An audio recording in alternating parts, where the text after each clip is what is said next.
Bismillahirrahmanirrahim. Assalamualaikum warahmatullahi wabarakatuh. Dan selamat petang.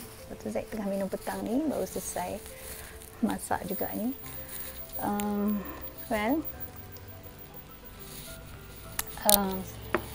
Sebenarnya Dr. Zaid baru pulang, baru je balik daripada Perak, kampung sebelah suami, selesai urusan pengumuman ayahanda mertua. Alhamdulillah semuanya dah berjalan lancar, ya.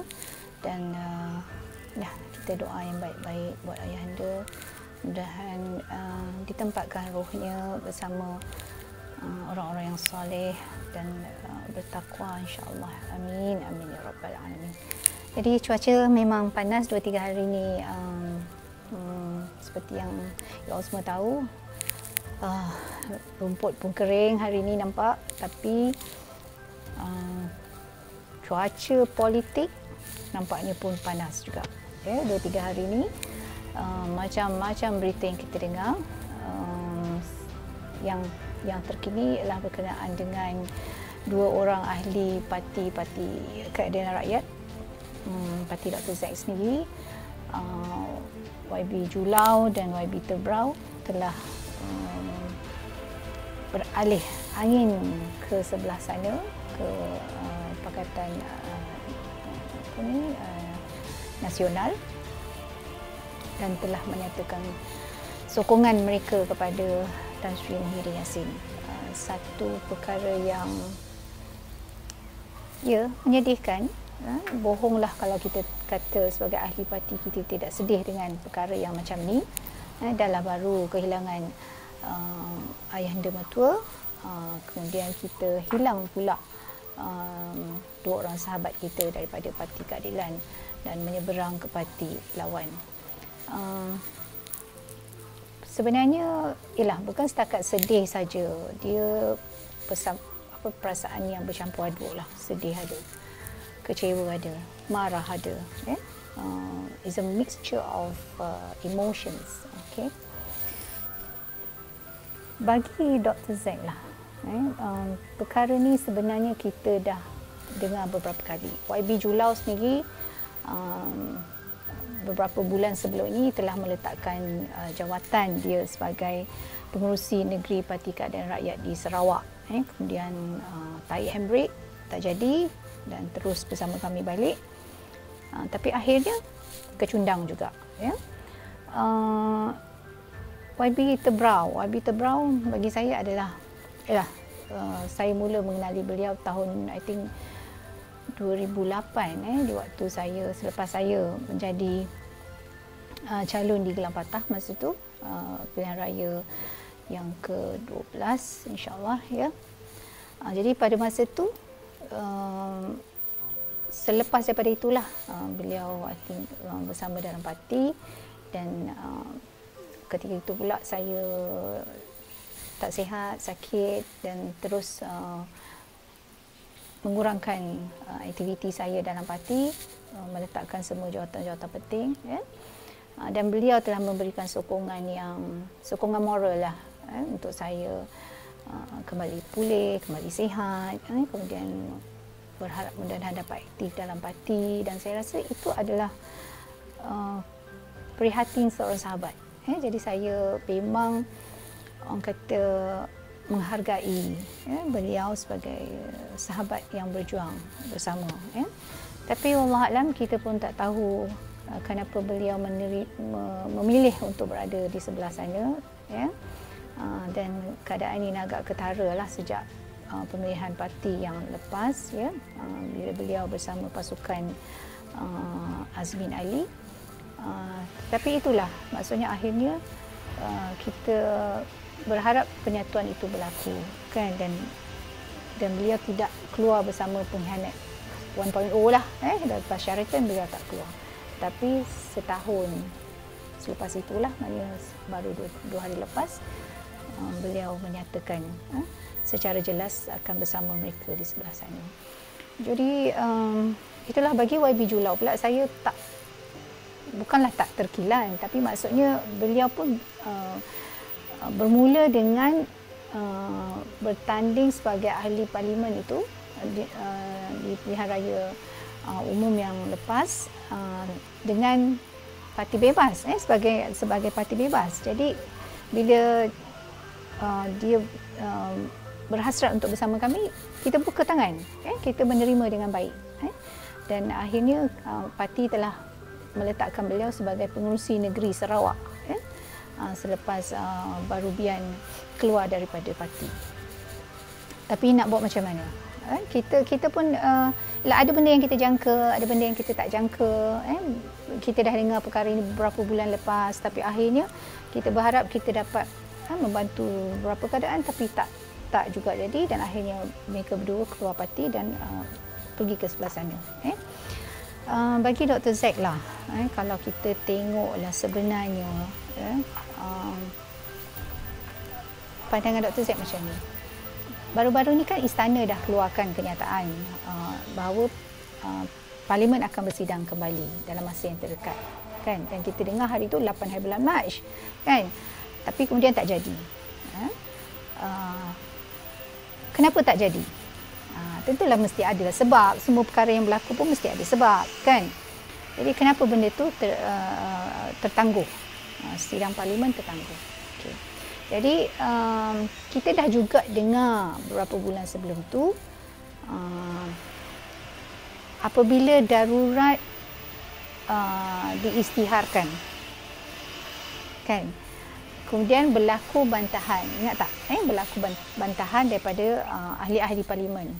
Kemudian diikuti oleh bantahan ahli Dewan Undangan Negeri dan kemudian secara umumnya rakyat kebanyakan.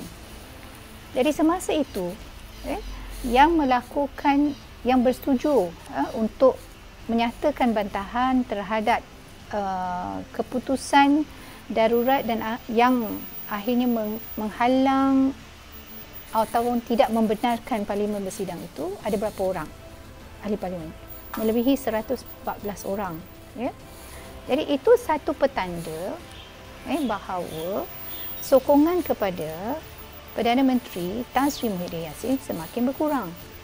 Jadi kalau berlaku persidangan Parlimen dalam masa terdekat ini, apa yang akan berlaku? Kemungkinan juga akan ada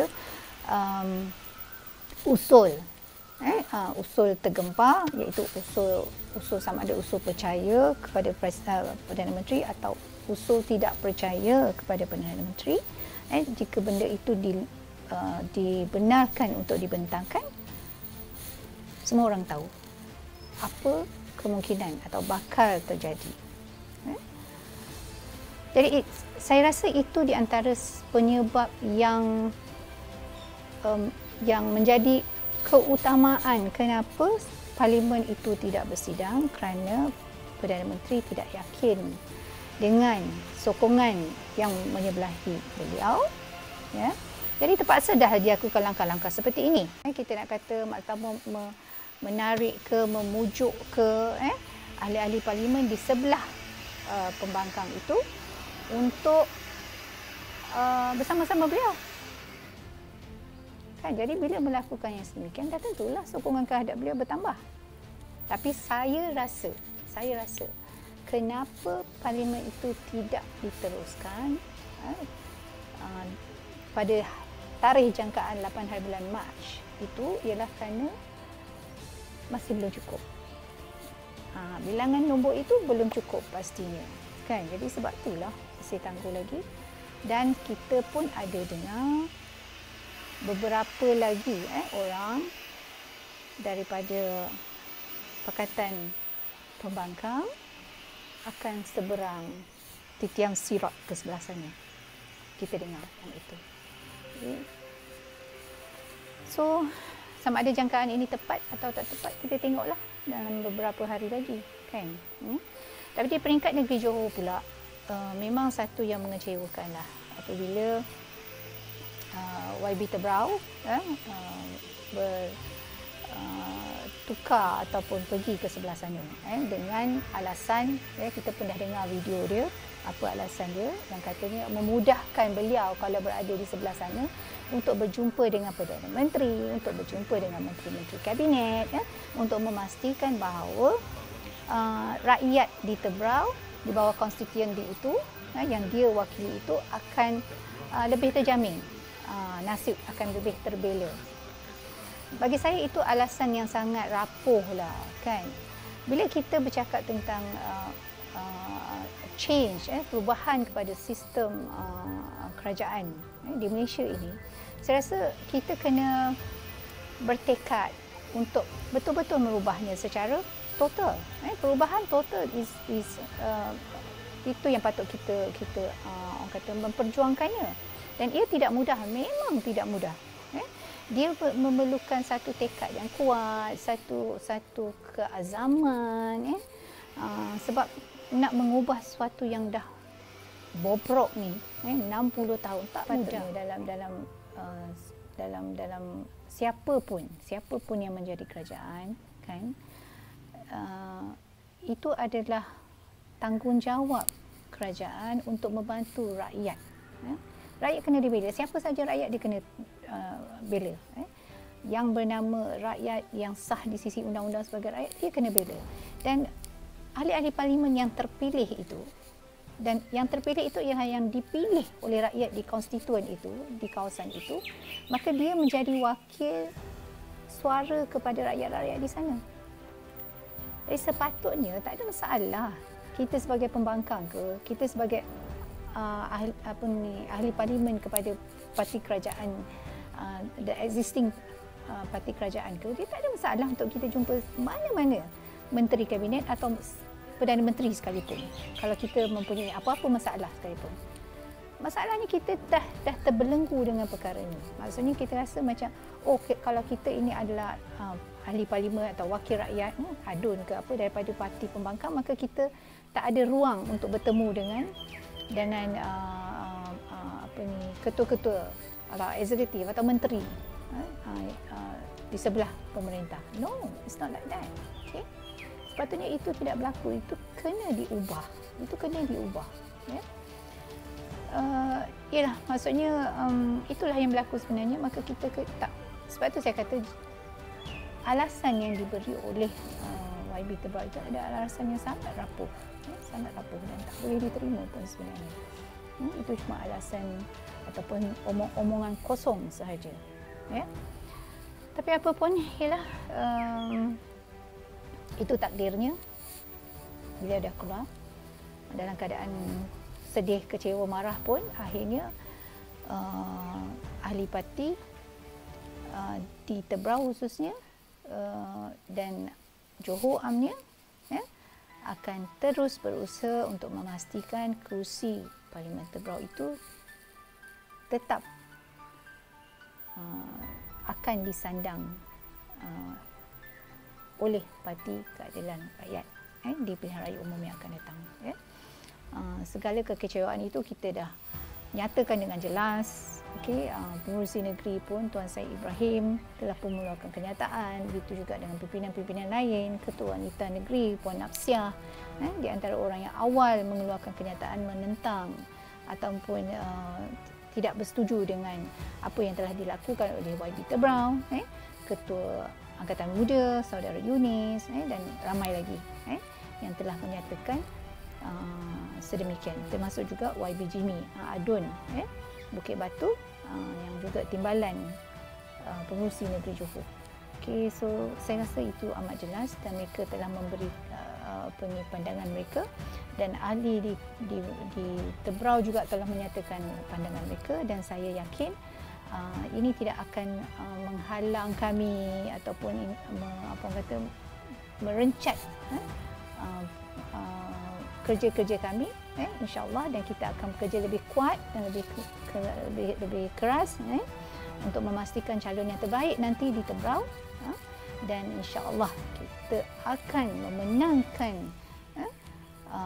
Parti Keadilan Rakyat di Parlimen Tebrau, insya-Allah. Itu janji kami kepada rakyat Tebrau lah. Kita of course meminta maaf kepada rakyat Tebrau tentang apa yang berlaku, yang telah dilakukan oleh ahli parti kami sebelum ini, iaitu YB Tebrau. Tapi insya-Allah kita akan berusaha, dan kita juga memohon sokongan daripada ahli-ahli Tebrau, rakyat Tebrau, supaya terus memberi kami sokongan dan memberi kami peluang untuk memperbaiki keadaan dan kita sama-sama membela nasib rakyat demi negara yang lebih aman, insya-Allah. Okey, sekian dulu daripada Dr. Zack. Jumpa lagi insya-Allah. Assalamualaikum warahmatullahi wabarakatuh.